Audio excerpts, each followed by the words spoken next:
Yes, guys, welcome back to flatcapeurotalk. It is Jack and Darius yet again reviewing this time a bit of kind of the league action as we did before, Darius. We did a video a while back where we did predictions of the league tables of Europe's top five leagues. I figured, we're kind of halfway through. The January transfer window has just ended. Maybe we can get somewhat of a grasp of, what we got right and maybe what we might get wrong towards the end of the season. And so I think it could be kind of an interesting breakdown, a little kind of a, catch up also as well as what's been happening in the rest of the leagues. But Darius, how you doing, my man? I'm very good, mate. Honestly, I don't know. Yeah, this is before, or sort of we recorded our last video before the Brighton game, so we obviously had the Brighton game to watch, and I was very, very, very impressed by the Brighton game, particularly the first Yeah. half. So good to see our signings sort of not obviously starting off perfectly, but basically coming in and seeming seamless, should I say? So no, I'm very, very happy. I'm slightly annoyed. Now we're actually on this topic. I'm slightly annoyed. I've actually not watched as much football as I did last season. Probably Right. because we were in Same. lockdown a lot more, so I had a lot more time on my hands. But it's been quite sort of, I've been quite sad. Last year I spent so much time watching literally as many leagues as I possibly could, and this year it feels like I've sort of prioritized the leagues that I really, really like and the ones that are actually interesting. So Mm. Serie A and Premier League have been the ones that I've been sort of paying strong attention to. But you know what? Now I look at it, a lot of the leagues they look quite entertaining, bar sort of Yeah. your Quite PSGs tasty. and Real Madrid flying forward. The other leagues look quite entertaining. So it'll be interesting to see what we sort of predicted and how drastic our predictions are and how far off they are, how close they are. So I'm very much looking forward to this, very much so. To be honest, I feel like we got a lot wrong. I'll be honest. I feel like we got a lot wrong, but I'm not we'll surprised. I'm not break it surprised. down. Just want to talk to a few of the Flat Cap Army first. Alexander Hilton, good to see you. He says 3 assists I got today while playing football. Looks like Oh, Alexander Day Hilton. I Alexander was gonna Day say Hilton. It sounds like Christian Alexander Hilton. Hiltino. Absolutely love it. Absolutely love it. Zoe says, "Big up, lads. Looking forward to this one." Zoe, just want to say, absolute goat of the Harris Army as well as this one. Big yourself up, Zoe. Really good to see you as always. Sea Dancer, big yourself up, my man. Good to see you in here. Paramagelis Gaberto, the absolute legend, of course, another goat as well. Jamani, good to see you, my man. And or Gemnani. Wayne Bonner says, "Howdy, Jack. Howdy, Darius. Howdy, everyone in the chat. Good to see you as well, Wayne." And then Simon Stevens saying Bentancur could be the Dembele replacement we've been looking for. We only saw the defensive side of his game, but he was all over them.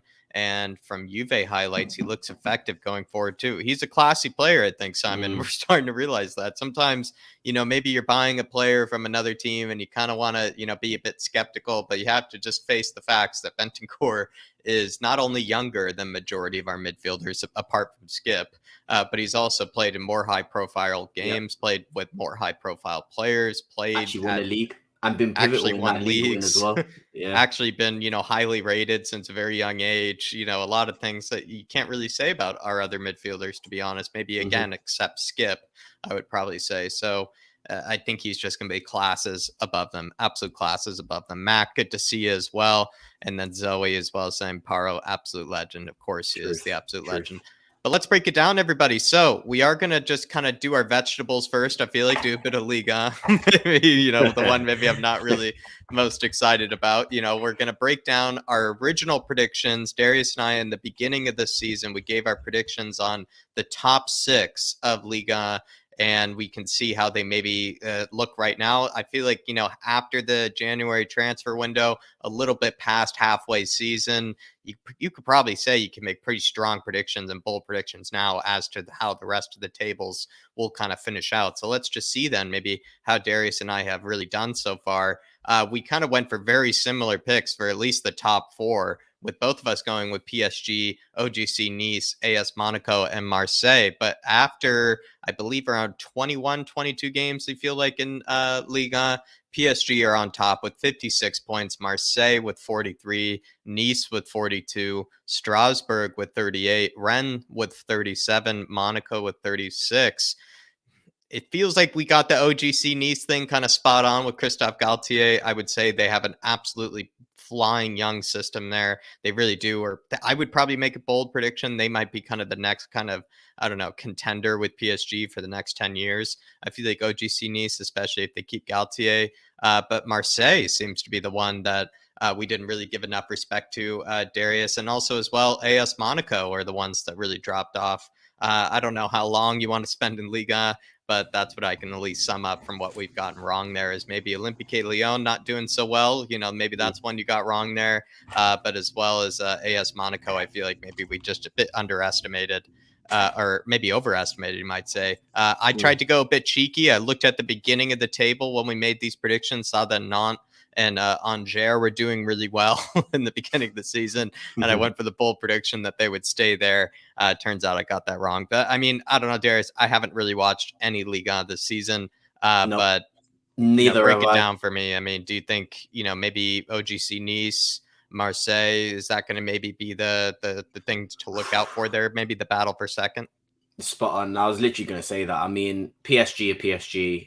With the players and the additions they made in the summer, I expect nothing less. Part of me kind of thinks that people are sort of being a little bit harsh on PSG, and maybe they are sort of not doing as terribly as people are making out to be. I think Poch They did get knocked out of the cup. Yeah, that though, was bad, and I do think sort of they haven't been convincing in the Champions League, but I still think with that team, it's more on the players than Poch, in my opinion, and that might be sort of an unpopular opinion, but I think that if the players sort of give Poch everything, they seem like an unstoppable team. I mean, against Lille on the weekend or just gone, they absolutely thrashed them, and the quality shows. And Mbappe was fantastic. Nuno Mendes was absolutely fantastic in that game. I've only really watched PSG in Liga, and to be fair, like you said, but the two teams that I think are the ones to look out for, like you said perfectly, are Marseille and Nice. I mean, George Sampaoli has got Marseille looking really, really solid. And as much as it pains me to say this, I mean, the two Arsenal loanees at Marseille are sort of being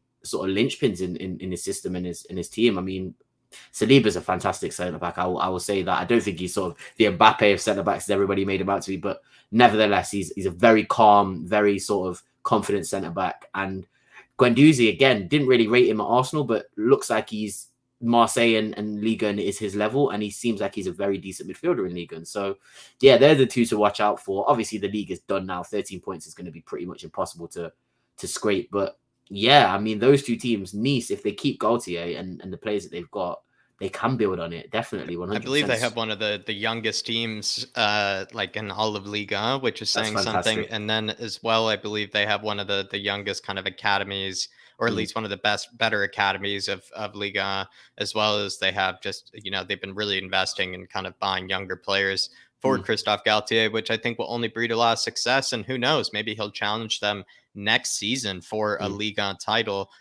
Maybe the final little words I could put maybe on Liga here is just potentially, like you were saying with Sampaoli. I do love actually Jorge Sampaoli. So passionate. He's such a passionate man. He's a passionate man. He used to, I'm not sure if he still does, but he used to kind of rock also the tracksuit look as well, for all of his games, which he's also like 5'5" or like 5'6" as well. So it's actually quite hilarious to see him kind of go up and down the pitch with the tracksuit on, screaming at his players. Very passionate man. Seems to be doing very well at Liga. And Marseille at one stage actually were kind of falling apart, and to see them so high up the table is actually a good thing. And you could say the same thing with Nice, Strasbourg. If they were able to maybe get that Europa League spot, that could be huge for them. Rennes as well. I mean, we have a history of Rennes this season, and Rennes is the team. If they play as exactly the same as how they played against us, I'm not surprised that they're in fifth place, to be honest, because Rennes were pretty. They you know what? When we played Rennes, I was actually sort of surprised. They were actually like, I wasn't that mad that we lost to Rennes because they played so well. So they seem like they are in the position that they should be as well.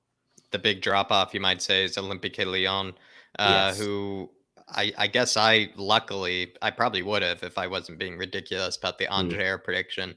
But I left out of the top six, but they deservedly are left out of the top six this season under Peter Bosch, not playing very well. Maybe I'll get that prediction as well. I kind of predicted maybe he would get the sacking this season. If I were to get that one right, then I think I'd be almost 4 out of 5 on the predictions that I got. So that would be pretty spectacular. I was going to say, I think the fraud lights are to be shone on Peter Bosch now. I really did like him at Leverkusen, but he can't coach a defense at all. Like, they are all over the place sometimes when you watch Lyon. And as much as the signings that they made, obviously Bruno going is a big one, but the signings that they made, I'm sort of impressed by. I think it's just not going to work out, like you said. So, yeah, I think you might have been right. I don't think Lyon are even going to get into that top 6, even with Ndombele and players coming in. Definitely. Serie A, though, we just had our vegetables, everybody. Kind of got past Liga. Maybe, no offense to anybody that's a big Liga fan, but I would say certainly one that I wasn't as excited about. Whereas the Serie A, everybody, this is how it Oof. looks. We Oof. went for some pretty different predictions here for this one, and it's hard to know who really got it right. I don't know if any of us I'm really trying to did look. here. I'm literally trying to look as well. Like, wow, Uh, Inter Milan. You know what? Inter Milan probably are the biggest surprise, to be honest with you. If it's not Yeah. Juve, it's got to be Inter Milan. I didn't think they're going to keep this amazing form going, but yeah, no, I can't really think who actually has done better in this one. I'm trying to look now. It seems like I think you've taken the cake. I think I'm going to be honest with you. I think you've taken the cake, but it does seem like it no one can really tell, can we? No, it's really hard to tell. I think the one that we just desperately got wrong here, at least what I got really wrong here, was Inter Milan. I actually thought Simone Inzaghi, I really didn't think that he would take, Inter Milan, I thought they would just kind of crumble and kind of fall apart a little bit. The one I got really wrong was that, being a bit of a Jose fan, got a bit embarrassed there by actually thinking Jose would get a cheeky. But you know what? At the start of the season, I thought the same as well. They were doing pretty well, and it seemed like a typical Jose second season that was going to happen. But clearly not at the moment. They're very stagnant. No, they're struggling to finish sixth at this moment in time. Atalanta, it kind of, I guess I got that one dead right. It does kind of feel like they actually won't finish there. I actually feel like they will get overtaken by Roma or Lazio or even Fiorentina to a degree. Napoli was the other one that I think I got this one more wrong, actually, Darius, because I left Napoli out entirely. True. And I really disrespected them. And they're in second. So I think I got this one more wrong than you did, because Inter Milan, I barely got in there at sixth. And then I left Napoli out entirely, whereas at least you kept Inter Milan and Napoli in your top six, to be fair to you. And then the Juventus one, I guess we got desperately wrong. But Juventus are making a real comeback, I must say, actually. They're actually powering through at this moment. Once they got that kind of victory over Roma, they seem to have been kind of powering back. Even beforehand, they were kind of, making a big comeback up the league. My big prediction for Serie A would be Atalanta maybe drops a bit after the Robin Gosens departure. They also just seem to not really be the same team anymore, Atalanta, this season. I feel like Inter Milan, despite, losing to AC Milan, will run away with the title still. But see, I have a bit of a hot take. I genuinely think this Vlahovic signing might put Juventus back in the title race. I genuinely think that a player of his quality, a striker of his quality, can grab 8 points quite easily. And I only say this because of the league that they're in. If you look at that right now, in my opinion, those 7 teams, and you could even throw in, I mean, who else is there who we haven't even mentioned? I mean, Napoli could be in there for you, but I'm talking about in the 7 teams that are in that top 6 now. I genuinely believe each of those teams can beat each other. So the chances of points being dropped in Serie A amongst the top, I think, is quite high. And I think with this Vlahovic shining, I think Juve are going to creep back into the title race. Winning the title is a different thing, but I mean, I watched the game yesterday or the other day when Vlahovic scored his debut goal, and they just seem like a completely different team already. You just seem confident when you have a striker like that who can score. So my hot take, or my unpopular opinion, will probably be that I think Juve might creep into a second place, and like I said, Inter might take it, but I don't think they're going to run away with it. I think Juve are going to really give them a challenge for it. So yeah, I think that Vlahovic signing is huge, and that the reason they paid that 75 million is because they knew what they were getting straight away. I don't know how many more fixtures Juventus have against these top 3. I think that's what would really determine is, can they get those wins against some of these top 3 teams? And I'm not sure how many fixtures they have left. I'm assuming they might have a few against them. But I guess we'll see. But Napoli, I would say they certainly started off absolutely hot. They still are doing quite well. They started off undefeated at one stage for quite a huge portion of games. They were undefeated. Luciano Spalletti, the former Inter Milan manager, doing very well there. Napoli as well, I would say, don't have as deep of a squad as you might think, and they are doing quite well with it. They're kind of some new faces that seem to be doing well there. One guy named Amin Unas, I believe I kind of really do like. I've seen him play really well for them. They do have, of course, Zielinski that's been there, that's doing quite well this season. Osimhen has just come back from injury, so maybe you might say that Napoli could keep that second spot. It's just I think that Juve that's a bold prediction. I like it, but it just seems a bit crowded up there at the top. And will they be able to take points away from those teams when they actually come up against them? I guess that's I what just remains to looked, be and the seen. teams they still have to play are Atalanta, Inter, Lazio, and Fiorentina are probably the main ones that they still have to play. So, to be fair, I saw the AC game against Inter, and AC Giroud again. Giroud now he's not at Chelsea or Arsenal. I can wax lyrical about Giroud. Unbelievable striker, won the game for them, and really opened up this title race. So, I think that any team can beat any team in these top 7, and I think if you have a striker like Vlahovic. I'm sorry, I might just be a Vlahovic stan, but I really do think that Juve, the mentality of those players should be enough to sort of say, right, 8 points is 8 points. You can get 8 points back quite easily. If you win, if Inter lose their next game, and for example, Napoli don't win their next game, and you win, you're only 4 points behind them, and then it's literally a case of beating Inter when you play them, and then dropping another set of points. So I think it's possible, but I still do think Inter will, like you said, will win the league because they do have. I think they have a fantastic squad, to be fair. Yeah, I mean, I don't know. Maybe I feel like it finishes the way that it is, but perhaps AC Milan make that sort of comeback. The squad you mentioned in the squad about Napoli is big as well. I do think with that sort of smaller squad, they will drop off. But then again, on AC Milan did AC Milan finish 3rd or did they finish 4th in their group? I'm pretty sure they finished 4th, didn't they? Oh yeah, I think they're completely out of I any think they're sort of completely out. competition. Yeah, Inter For still Europe. in knockouts and Juve still in knockouts as well. Good point. I could did have actually a forget big about factor. that. And yeah, that's actually a good point. I actually forgot about that. That the rest of these teams in this top 6 here in Serie A, they still have European matches, and I do believe as well. I think Inter Milan actually they have a really serious, tough run of fixtures. Actually, not even kidding. Let's just quickly take a look at it. I do believe that Inter Milan, they have Roma next in the quarterfinal of the Coppa Italia. Then they have Napoli. Then they have Liverpool. So that's a tough 3-run fixture. Yeah, that's a tough run of fixtures there. And I'm pretty sure AC Milan's is similarly also tough. So this could mean maybe Juventus do make that comeback that you're speaking of. They do still have Europe, but I feel like their concentration is really on coming back in the league. Who did Juventus draw in Europe again? It's great point. I believe it was. Let me have a look for you. It was Villarreal. So that could be interesting. It's not an easy game. I was just about to say that's not an easy game at all. That'd be interesting. Yeah. So it's not like they kind of have to win that one for reputation's sake. Yeah. But that won't be easy. So that'll be interesting. I will say that it's up for grabs. It certainly is going to be crowded at the top of the table for Serie A. But maybe any final words, maybe Darius, on Serie A? Maybe I think you got this one more right than I did because I did the Roma prediction pretty poorly. I left out Napoli entirely. Inter Milan, I also got dead wrong. So I feel like you do take this one for Serie A.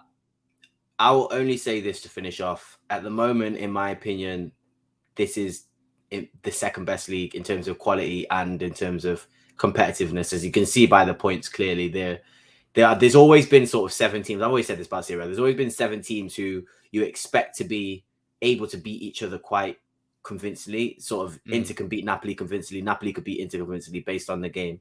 And I stick by that. I think the quality of all those teams in this top 6/7 is sort of talking about the same levels as sort of that Premier League top 6 and 7, where every single one of them will go for Napoli. Europa League will probably go far if they beat Barcelona. Inter Milan, I can imagine doing quite well in the Champions League. AC Milan did okay. They did quite well against Liverpool in their games, and Atletico Madrid, to be fair. So all these teams are very good quality teams, and I'm excited to see who actually wins this league. Because if Inter win it for the second time in a row, absolutely amazing. If Napoli win it, absolutely amazing. If AC win it, that will be personally a joy for me because I absolutely love AC Milan. And if Juve win it, that's sort of a massive comeback. 8 points behind. I think they were more than 8 points behind at one point. So there'll be a story for any of these winners in this league. So me personally, I'm going to be paying big attention to the end of this league.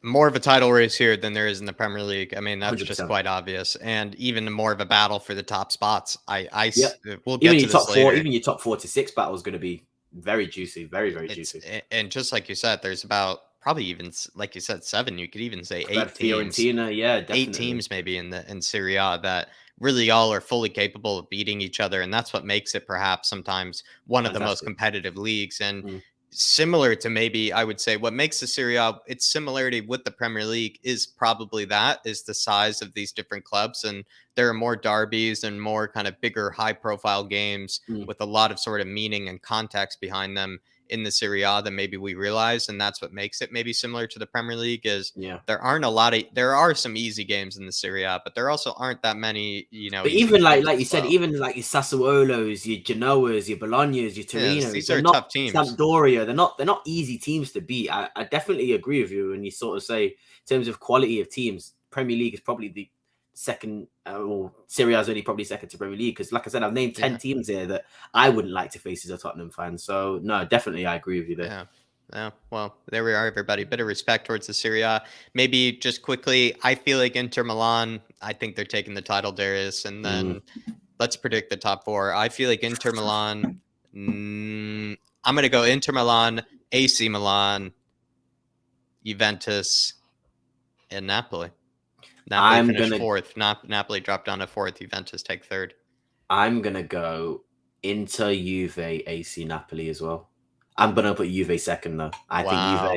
I What a think comeback. Juve are gonna do something. I don't think they'll do it, but like I said, I think they'll have enough confidence, and I think that the Vlahovic signing will give them enough confidence to know if you put it on a plate for him, he will bag. And they looked like a completely different team against who did they play? Was it Verona? I think they played on the week just recently gone. I think it was Verona. Correct me if I'm wrong. But yeah, they played Verona. So I'm gonna say Inter, Juve, AC, Napoli. That's my Love it. prediction. Absolutely love it. There you are, Looking forward to everybody. it.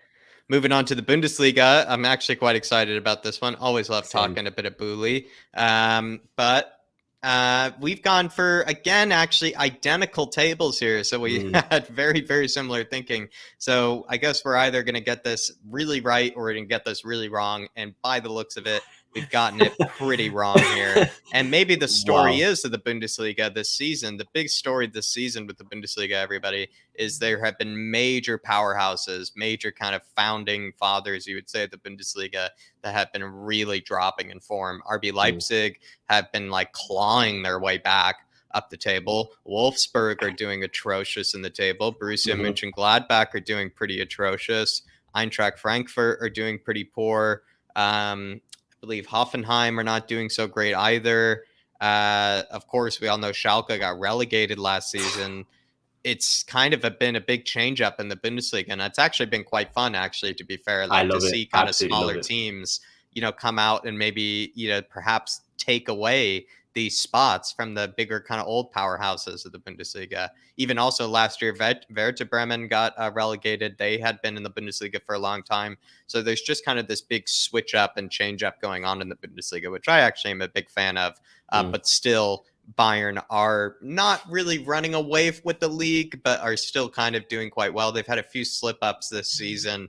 Dortmund are somehow second. I actually feel like when I've watched them this season, they have not been great. And But the thing is, when you do watch them, if you watch them on some days, like I said, they're not great. But then on other days, they next look Sunday it's 7-0. Yeah. unreal. And it's like I said, I'm a massive Dortmund fan. And it's just so irritating to watch because Bayern are now sort of gone through now. I don't really see anybody catching back up to Bayern. But sorry to interrupt you. I just think it is so annoying watching Dortmund. I don't know how they're second. I just think it's because everybody else has been so poor. Yeah, that's actually what's funny. I think there's just been no third team that's like been kind of pushing Dortmund here, and that's what's also been kind of interesting is I feel like Dortmund's just kind of been playing actually quite poor in comparison to what we're used to them. And the other teams have all just been taking points off each other. So in terms of, I would say the Bundesliga might be the hardest league this season to really get a prediction right. It feels like every team has just been taking points off of each other kind of willy-nilly. Even my own Hertha Berlin the other day took points off Dortmund, which I actually was absolutely over the moon for. So Leverkusen is the one that maybe I kind of feel like we got pretty wrong here. Leverkusen So that's the big standout for me. Yeah, and I feel like they actually are set up for a while now. They have an unbelievable young team. They have Patrick Schick, Diaby, Florian Wirtz, now Sardar Azmoun, Frimpong, Tapsoba.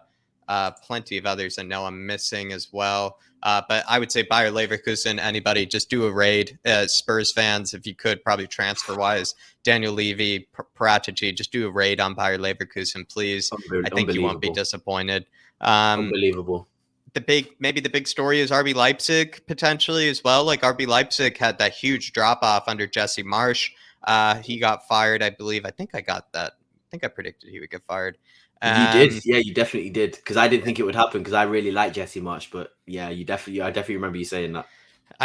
From what I saw at Salzburg, I was like, this guy plays great attacking football, but it looks like, like this could be too big of a step Brendan up. Rodgers. Yeah, it just didn't know how to defend by the looks of it.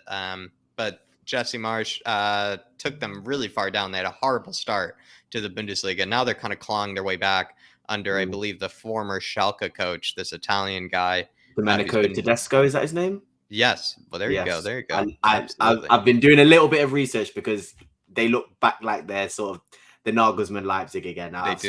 They do look very good under him. I'm very impressed. They played a good game against Bayern as well. Yeah, was at the 3-2 recently, wasn't it? Yes, yes, it was.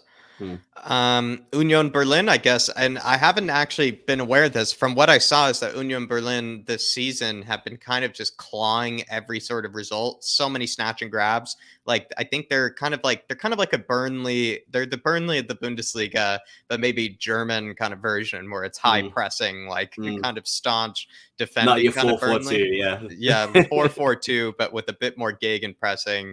And a bit more kind of like, not nearly as actually, I would say a bit flashier maybe than what Burnley do. But I would say very similar because I think something like they have like 29 goals scored, 27 goals conceded, and they're fourth in the Bundesliga. So they've been really snatching and grabbing every sort of result they've gotten this season. So Union Berlin, if they can keep it up and get Champions League football, that would be absurd. That would be absurd. Champions League. They did really well last year as well, didn't they? Sort of coming up. They made it to the Conference League. That's unbelievable. Honestly, I think that's probably the big story of the Bundesliga is how this team, who literally for the first time, was it the first time in their history, came up to the Bundesliga?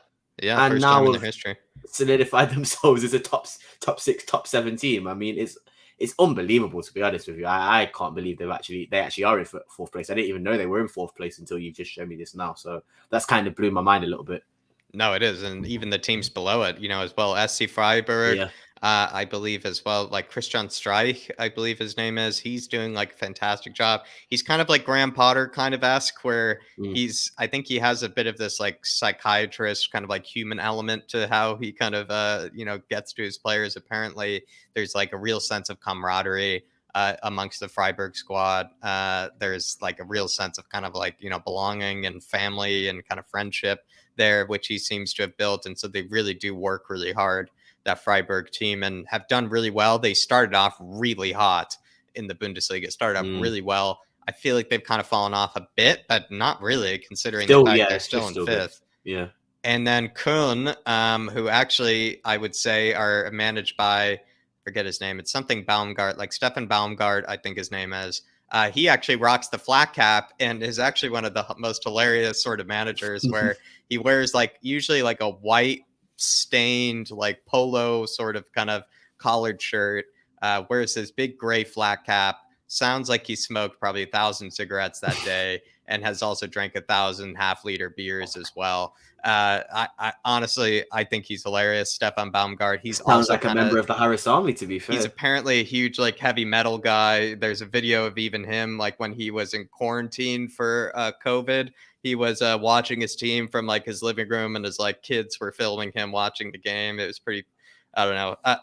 I think he's kind of he's definitely a member of the Harris Army. Any day of the week, I'll tell you if he wants 100%. To be, but absolute legend. I would just say, everybody, Bundesliga, maybe the big story here is lots of teams that normally would find themselves battling for relegation kind of a few seasons ago, or like battling in the mid-table, are now like pushing for European spots, which is just huge. Absolutely. I do like that about the Bundesliga, and it reminds me of the Championship in that sense, where obviously apart from your Bayern and Dortmund, it seems like the top 4 to 6 can change quite drastically, and it almost seems like you could be in great form and it can drop so quickly in the Bundesliga. Schalke at one point were doing so well, sort of even getting to into the Champions League and quite far in the Champions League, and then all of a sudden they're relegated. So it seems like your fortune can switch on a dime in the Bundesliga, and Yeah, you just get on punished sort for of mistakes. and just on sort of that and Bayern always dominating. I think that it's annoying to see, but I just think it's credit to Bayern. And to be fair with you, Dortmund, if they get this Karim Adeyemi signing done, and it seems like Nicolas Süle is confirmed, well, he confirmed himself that he's going to join Dortmund on a free in the summer of this summer. So to get Adeyemi and Süle in, if you can keep the players, which is the main thing, you never know, man. I think Dortmund might be able to sort of potentially stage a title fight with Bayern Munich. I mean, Süle and Adeyemi are very, very big additions, but I imagine Haaland's going this season, and then I imagine Bellingham goes next season, and that's the issue. It's sort of Bayern will keep their quality until they sort of want to leave or force themselves to leave, and Dortmund are willing to cash in, but it's sort of maintaining that quality throughout the team. So it's difficult, but I can't really, like I said, a lot of people hate the Bundesliga because Bayern win it all the time, but Bayern are one of the best clubs of all time, in my opinion, if not one of the greatest clubs of all time. So I'm not that mad. If a team does it well and they haven't changed their model, then you can't really get mad at them for constantly winning, can you? It's kind of hard for me to get mad at Bayern Munich for doing it so perfectly, but it's annoying, I guess. I am a Dortmund fan in that sense, but no, I think it's just difficult. You can't really do much about Bayern. I like what you had to say, where it feels a bit more cutthroat in the Bundesliga, where if you make mistakes as a club, there's actually real consequences to it. You can't kind of get away with being in Everton for 20 years and just piss away money and just like continue to kind of sit infuriating that is as well, isn't it? And maybe it's probably more infuriating for teams below them, you might say, in the Premier League, who are actually operating well and, running their football club quite efficiently, and just get kind of bullied constantly by teams that just have more money. Where in the Bundesliga, it's actually not really that way. It's actually, like you said, it's a bit more cutthroat, where you do benefit quite heavily from wherever you finish in the league. Union Berlin could maybe build themselves as an actual powerhouse in the Bundesliga. It's not like, every team is, steadfast in their position, kind of like the Premier League. It's not like an oligarch. It feels like the Premier League is kind of like an oligarch sort of league to a degree. Like people said, it already feels like the Super League, doesn't it? The Premier League. The Premier League is already the Super League, exactly. And the Bundesliga is maybe the last hope, when it comes to like any sort of fluctuation. And also it is the 50+1 rule. So maybe that's also the reason why it seems so kind of up and down over there, which I actually think is just something, we should probably admire. But let's move on, everybody, to now the Premier League. Finally, we can get onto this one. And this is quite interesting. Again, Darius, I'm not exactly sure who won this. The one thing I would say is, what we did get especially wrong was Leicester City and Man United, it feels like. Man United, we all know this is the tough one. I couldn't really fit this in. We all know the sort of like games in hand situation where Chelsea, we know, are like, at least Liverpool have 2 games in hand on Chelsea. Man United, I believe, have 1 or 2 games in hand on Spurs, who easily could come back and surpass them. Arsenal are tied with Spurs on 36 points, but are more on goal differential, but they've played 1 more game than we have.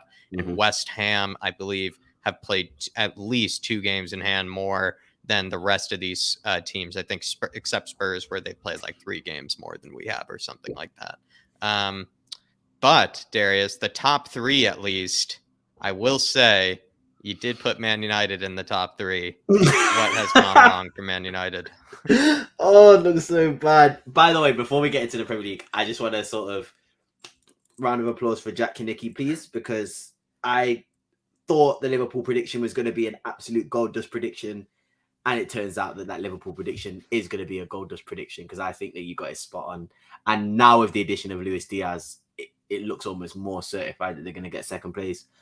I have no idea what to say about Manchester United. I'm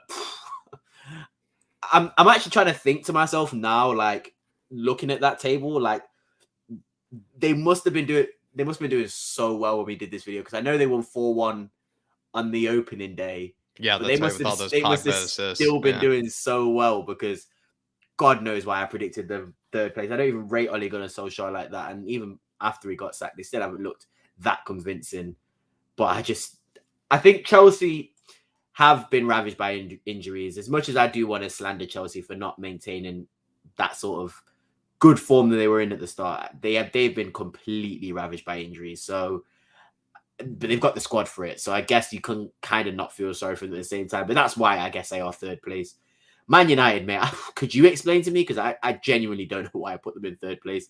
I look crazy now I've done that. It's wild, but I mean, Who did you leave out? Yeah, I guess you left out Liverpool I against. left out. I put Liverpool. I thought that Liverpool weren't going to do very well. I think that's again as soon as I made that prediction, and we from the first video we sort of we knew that Liverpool were going to be okay, but I didn't think they were going to do very as well as you predicted. And I knew that when you sort of said that, it made sense that they were going to do good.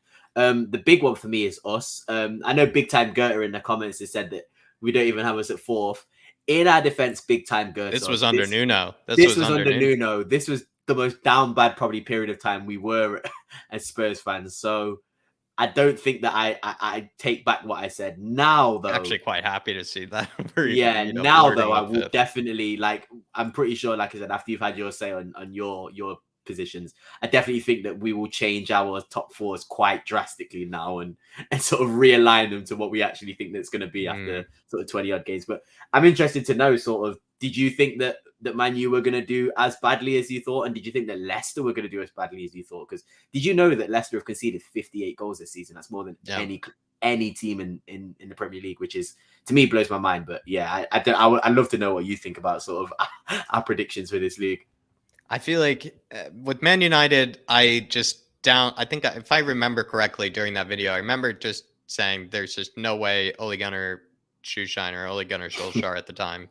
I just said there's just no way he competes with Klopp, Tuchel, and Guardiola. There's just it just seemed kind of ridiculous.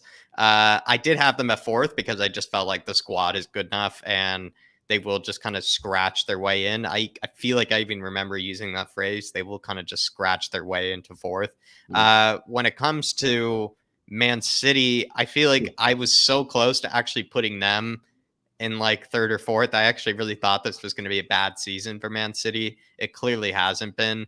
The Liverpool one, I would say I am quite proud of to this day still, just because I just never doubt Klopp. I don't like Liverpool, but I do respect Jurgen Klopp, and I do feel like he is somebody that has gotten an incredible tune out of this team for a long time. And it did feel like after last season when they just had so much go wrong, I kind of felt like there's either two ways they respond to it. They either keep going down or they just absolutely bounce back. I predicted they would bounce back. The Chelsea one, I'm a bit disappointed in because, as you and I both know, we're kind of big fans of Thomas Tuchel, and to see him maybe not really do the best, I would say he's had some interesting moments, Thomas Tuchel, where he's certainly not gotten the best out of the squad. Certainly been some weird squad drama as well in that team, and he's gonna get third. I think what I've said before, though, Darius, about the Premier League right now is that when we lost to Chelsea, everybody was super upset about it. I kind of was like, we've lost to the team that will get third and will only get third. Like the top three, I felt like for me was solidified. I didn't really care that much about that defeat to Chelsea because for me, the top three is solidified. There's no one catching up to Chelsea. There's no one catching up to Liverpool or Man City. They're just that's the top three, and the battle for fourth is there. It feels like Spurs really could actually get it this season, and that's actually quite scary to even think about. But I don't know, maybe the one that is a surprise just potentially to see Arsenal kind of replacing Leicester City. I guess when you take yourself back to the beginning of the season, I don't think anybody would have thought that Leicester City would have been behind Arsenal. West Ham, I feel like we just didn't want to make that prediction, but I think we kind of knew that they could kind of be in this spot. Then again, though, like once the games are all caught up and once the games are all even, they'll be back in like seventh or eighth. So I guess that fifth place is not really true. I don't know. We actually got this, except for the Man United situation. I think when, like you said, when all the games are all played, when everyone's played like 24 games, 25 games, I do think it will look a lot better for us in terms of this prediction, apart from the Man United one, obviously. But I think, like you said, about Spurs, mate, honest to God, Man United have Champions League. Leicester City aren't doing very well. Arsenal, I'm not that bothered about. And West Ham have Europa League. I think it's sort of ours to lose, to be honest. And I don't want to put that pressure on. I know they're not watching it. Well, I hope they're watching this video, but I don't want to put that pressure on Spurs. But I do think it is top 4 is ours to lose, bro. At the end of the day, our manager competes with those managers in the top 3. And the signings we've made and the outgoings we've made, I really do believe will have a massive, massive impact on the team just in general. Like bringing the players off the bench who actually want to play for Spurs will make a difference. So in my opinion, I think it's Tottenham's to lose, but Leicester to replace or Arsenal to replace Leicester. I agree with you. I can see that happening. As much as I don't want to admit it, Arsenal did look very good before January. So they might get their form back. They might not. It's an Arsenal thing to sort of play well until January then fall off. But they've got very talented young players. So if they turn it around and sort of compete with us for top 4, I won't be surprised, unfortunately. I say the table finishes Man City, Liverpool, Chelsea, Spurs. Because we're realistically competing with those 3 that we're looking at right there. Man United, West Ham, and Arsenal. It feels like West Ham are just going to continue to drop points here and there. And they don't really actually look like they're in great form. They really don't. And also no signings made in January. Yeah, no business in January. And also the games in hand that, every other team has on them, to be fair. So it feels like it's really, and Man United, like, they're just going to keep dropping points. Like they're going to, it doesn't like, we haven't seen, there wasn't even a honeymoon period with Rangnick. There wasn't even a honeymoon period. So I'm a bit worried about them. So it does actually feel like it's between us and the scum. And I guess I'm going to have to back us. But I'm kind of like you. I'm very scared of them. I am very That North London derby is going to be, I still hold my sort of reservations for it. I think it's going to be one of the best North London derbies in recent history. I think with actual... There's a lot to play for in that North London derby for the first time in a long time. And don't get me wrong, I don't want to see Arsenal sort of competing for top 4. I'd love to see Arsenal competing in the relegation spots, but it does feel nice to have them back competing in and around those teams again. And I do like to have a little bit more stakes in that North London derby because the last few have felt really, really shitty. And it's only because of my friends who are Arsenal fans that have really got my blood boiling and running to absolute. Obviously, I always want to batter Arsenal, but it almost feels like, it's Arsenal. We finished above them for the past 5 years. They're not really doing anything that's threatening us. So as much as I'm saying this with gritted teeth, I am kind of happy that they found a little bit of form this season. So just hope it'll be very, very good for it to continue all the way to the end of the season and us to compete against Arsenal for that top 4 and us to win it. I really do think it's ours to lose. So Tottenham... I don't know. I don't want to predict it. I don't want to say anything too slanderous, but I think I'm going to go exactly with your top 4 prediction. And then for 5th and 6th, I think it will be United 5th and Arsenal 6th, to be honest with you. Arsenal finished 6th. You think they really... That's awesome. That's spectacular. I think Arsenal will finish 6th. I think United, like you said, I don't even see them beating Atletico Madrid. As bad as Atletico are, and they're not very good at the moment.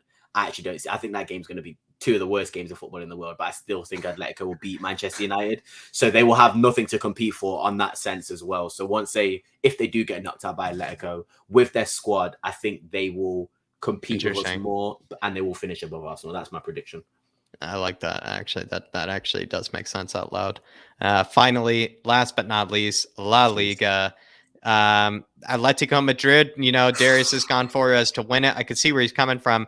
I will say, though, I'm not sure what I had for breakfast that day. I'm not sure, if the missus slipped something into my drink. You're not even a Barcelona fan. Really, like, I still look at this prediction and I'm just kind of like, I hate Barcelona. Like, why did I predict that they would win? That's what I was thinking. Like, I don't honestly, Darius, I just don't know. Maybe something was in the orange juice that day. Maybe something was in the coffee that day. And seriously, I don't know what that prediction is.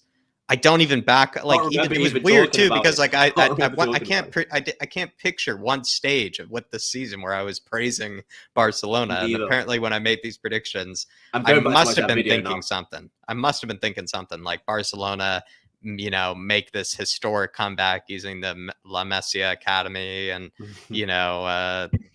Depay takes over and I don't know. But seriously, I think, Darius, you just won this one based off of how far off that Barcelona prediction was.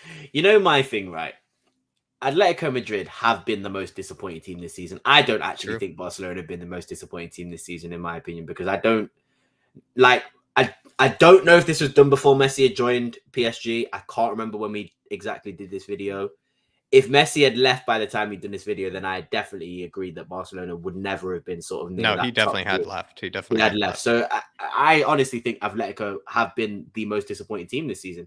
And I only say that because if you think about the business that they did in the summer, bringing in Rodrigo de Paul, who again has had an amazing season this season. He's been unbelievable. Anytime Atletico play bad and I've watched them, he always has a good game. So him, Matthias Cunha, who again has been really, really good for them as well. I'm just really surprised. Bringing Griezmann back, Yeah, the I'm really firepower there. surprised. I think that there was a lot of firepower there, and I didn't think that Real Madrid would hit the ground running as much as they did with Ancelotti. So I just thought, there's no way that Atletico don't win it. Obviously, now we can see that. And Betis, I mean, I didn't know Betis were doing so well, but now you can see that Atletico aren't doing as good. Barcelona just beat them for 5-2.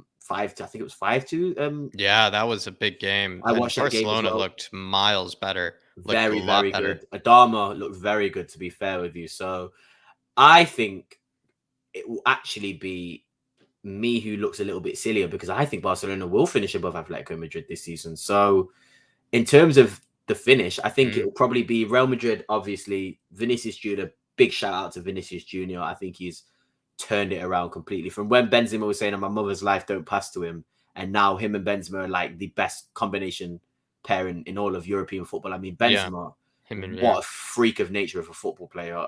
I don't know if he is the best player in the world, but I wouldn't argue with people if they said he was, because he is genuinely a freak. Him and Lewandowski just blow my mind beyond comparison. Like, they are incomparable as strikers to me. I think they're both clear of Suarez. I don't care what anybody says.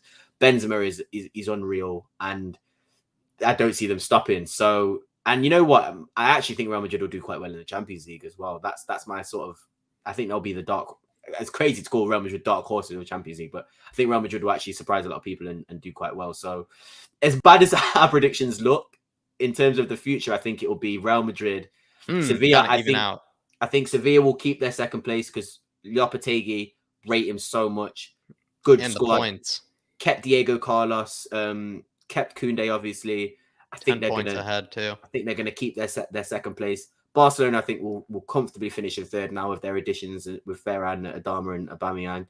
And then again, I don't really know why Betis are there. I've not watched Betis play. I have no idea how good they've been playing. So I'm going to say keep Betis at fourth place, and really and truly, Atletico got to sort themselves out. Villarreal, again, I think they'll probably fall to the side, bearing in mind they're still in the Champions League. But Atletico Madrid, man, I'm so disappointed by them. I really thought they would, with the signings that they had, would do so much better. But yeah, it's disappointing to see. They're all in the Champions League, though, apart from Barcelona, who are in Europa League. So it'll be interesting to see how well they do. Yeah, it will be interesting to see, especially it'll be like, could the wheels just keep coming off? Like, how much more? They've can got they really the 11th worst defense in the league, and I think Football Daily said something where in the past, or in the time that Diego Simeone was at Atletico, they haven't been sort of below the third worst defense in the league. So for them to be the 11th worst defense in the league, it doesn't sound real. Doesn't make sense. I can't even imagine that happening. So there's clearly something going on. I don't know if time's up for Cholo, or it's just a case of changing completely everything, and it's felt like they've done that. So it might just be a case of time's up for Simeone, and he needs to. And I'd love to see him at a different club, because I really think he could do just as well at a different club. So maybe it's just time on the amazing tenure he's had at that club. Yeah, I'm kind of with you there, but it'd be kind of interesting to see if Real Betis, I believe, are another Seville club. So two teams in Seville, Spain. So with Sevilla and Real Betis, could they keep that battle for the top three? That could be interesting. Barcelona, I do feel like, will probably take Real Betis there, but it is nice to see Real Betis, having such a strong season. It's been a bit topsy-turvy as well, though, I would say, in La Liga as well as the Bundesliga. You would say those two leagues, a bit topsy-turvy, and maybe a good example of that would be like teams like Real Betis doing so well this season. Real Sociedad at one stage were doing really, really well. They dropped off really badly this season, but they were doing strong. Do you think, I've got a question, Valencia were really doing strong at one stage this season? True. Do you think it's because these clubs are now sort of in these clubs who are actually being smart in the market, and as a business, and as sort of as an entire club, they are something that you look to, and now these Barcelonas and all these clubs are sort of throwing money at things. Are you starting to sort of see like these smaller clubs actually reap the benefits of what they've been doing? Because if you notice, like for example, Nice, Sevilla with Monchi as their director of football, these guys are absolutely fantastic sort of directors of footballs, and the club's just the structure of the club is so amazing that they always seem to be able to find talent and sell talent. I just think it's a case of the fruits of their labors finally sort of coming to show now. And I'm all for it, mate. To be honest with you, I don't think anybody deserves a spot in the top four. And if Barcelona don't finish in the top four, I won't be mad. And if Atletico don't finish in the top four, I won't be mad, because these teams seem like they deserve it. They now. deserve I don't know what you think, but it just, to me, it seems like with Bundesliga and Liga and not Liga and La Liga especially, it just seems like the smarter teams are starting to genuinely benefit from what they've should have, what every club should have been doing from the start. So yeah, it's just interesting. I just wonder what you thought. No, I completely agree. I think it goes back to what we were saying earlier, where it feels like in La Liga and Bundesliga, teams that are being mismanaged, teams that are making mistakes, teams that are not recruiting well, teams that are not spending money in the right areas, they get punished and they pay the price for it, and they see the consequences for it. Where you couldn't actually say that about other leagues. You probably couldn't really say that about Serie A. You probably couldn't really say that about the Premier League, especially. You could not say that. I mean, you can make 1,000 mistakes in the Premier League and still finish top. I mean, look at Man United, great example. You can finish so long without a trophy, and yet somehow, still continue to churn out top four every time. So it's nice to see, like you were saying, it's nice to see teams that are operating smart, teams that are operating in a more clever, kind of thought out sort of way, are reaping the benefits of that and are actually seeing, real physical, tangible sort of results for that. Whereas like teams like in the Premier League, like the Brentfords, the Leeds, the Leicesters of the world that are being run smartly, they don't exactly see a lot of benefits of it. Their only benefit of it is that they survive, and they make and a profit on the players that they don't get their head etc. chopped off. Or it feels like in La Liga and the Bundesliga, if you operate smart, if you operate clever, who knows, you might find yourself like competing for top four. You might find yourself in European spots. And I think that's what makes maybe these leagues a bit more respectable to a degree, is that the teams that are in these spots deserve to be in these spots because they've operated quite well this season and are actually well-run football clubs. And maybe with the Premier League and the Serie A, you couldn't exactly say that. And I think you're spot on. And as much as I sort of don't like the Europa Conference League, I don't think it's something that's needed. At the same time, I like it for the other teams. Yeah, and that's so true, because sort of these teams like your Union Berlin's, I can imagine the Conference League is everything to them. And I'm no position as a Spurs fan. I should be in no position to sort of discredit the Europa Conference League. It's a trophy. We should be going for it. We went out, unfortunately. That's something that I'm happy about, solely because of the situation that we're in, the manager that we have, knowing that we can do better with less games sort of played. Yeah. But regardless of that, for a team to do well, like for example, you take Betis, who are in third place now, you take a Köln, who are in sixth place now, you might not always finish in the top six. For them to get into that Conference League and have a bit of a European journey in the following season is something to sort of acknowledge their good season for. So I'm all here for it. I think that they definitely deserve to be there, those two teams, Sevilla and Real Betis. I just hope that Atletico and Barcelona don't sort of find form and the quality of their team sort of just allow them to bypass them, because that's what it will be. Barcelona's squad, even if it is as shot to bits as it is, and Atletico's squad as strong as it is, because I think Atletico's squad is as strong as it's ever been. They'll just sort of naturally build their way back up. So I hope Sevilla can keep their points, and I hope Betis particularly. I'm going to pay attention to Betis for the second half of the season. I hope they can keep in that top four as well, but I don't think it will be. I think it will end up being Madrid, Sevilla, Barcelona, Atletico. I think that's what it will end up being. I'm going to say Madrid, Sevilla, Barcelona. I'm going to say Betis keep it. Keep it. Maybe they just somehow battle it out, but that's going to be my top four as well.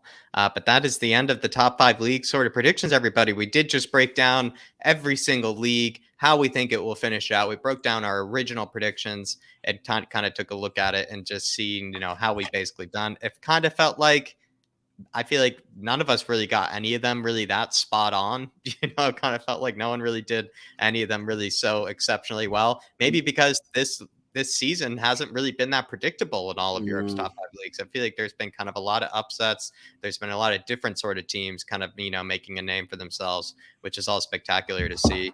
But Darius, as always, thank you for joining me. We're absolutely flying right now, this channel, and a lot of it is really thanks to you and thanks to some of these no, conversations that we definitely, get to have with each definitely other. not, So I just Jack. want to You're say, getting all the credit. Unfortunately, I'm not gonna take any positive words from you today. As nice as you are getting all of the credit for this amazing channel. I'm literally on here because you have sort of provided me with a platform to just talk nonsense and be able to do it without any filter, really. So thank you so much for bringing me on this channel. And honestly, guys, I mean, I don't know how far exactly you are off. I've not got YouTube on my tabs at the moment, but please, please, please, can we get these guys to 1,000? How far are you? Have you hit it yet, or are you I think we're close? no. We're still plenty of ways. They're like 60 Please, something ways. please, by at least by the end of this month. I know it's a shorter month, but by the end of this month, can we please? Because Let's it's do such a it. good channel. It's such a deserved achievement for you guys. And honestly, like I said, you just have to keep up the great work because everybody loves this channel. Like I said, the scout reports are amazing. Any show that I can be on, I'll definitely be on, Jack. So no, you're taking all the credit for this amazing channel. I'm not letting you say anything nice about me. We're all of the Flat Cap Army in the comments are going to give Jack the credit today. So thank you so Oh much, wow. mate. No, thank All you right. so much. Well, next time around, you're gonna let me smooth you a little bit. But everybody, that'll be all for now in terms of this one. A few more content kind of come out. I'm gonna kind of go over my under 23 kind of sort of player videos that I did before. Look at maybe how those kind of predictions did. Funny enough, which I did remember. One of the players that I did take a look at from La Liga under 23 player Emerson, and who would have thought maybe a week later, we actually end up buying him from Real Betis. But we are going to check in on a few kind of older videos, kind of see, maybe how those, look in terms of predictions. Champions League watch alongs are coming back. Lots of more content coming back on this channel. Yet again, everybody. So please, please, please hit that notification bell to never miss another sort of talk like this one, another discussion like this. But like I said, everybody, that'll be all for now. Come on, you Spurs. And Conte we trust. And Darius and I, we will be seeing you.